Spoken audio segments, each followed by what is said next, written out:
Okay, welcome back to LNS tutorial. This is the third tutorial of a series.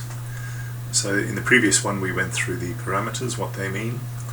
This little section here, which is an output, the analysis output logs.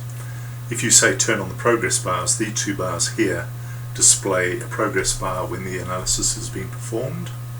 And these are just different variables really for debugging the program. So if there's an error that occurs as the program is running, we can see various options and try and determine what the issue is. So that explains the parameters box. I'll close that. The settings I'll quickly go through.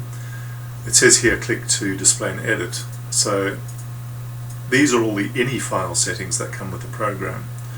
A little bit of when was the program last used.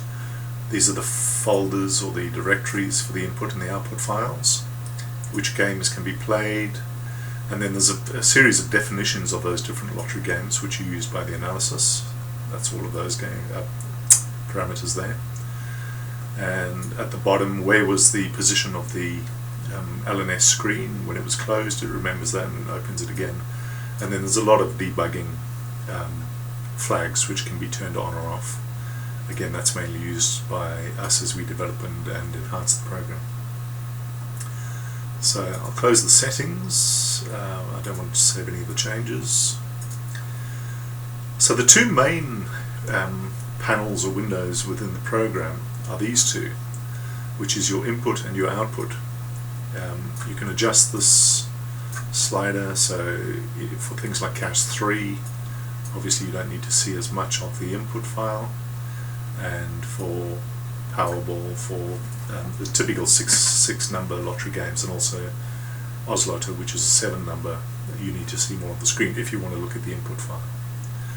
And we'll go through that in more detail. I'll go through, so these are the buttons that we've talked about, the parameters and the settings.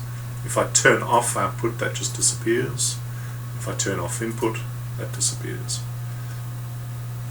So in the next tutorial we'll go through opening different files and analyzing.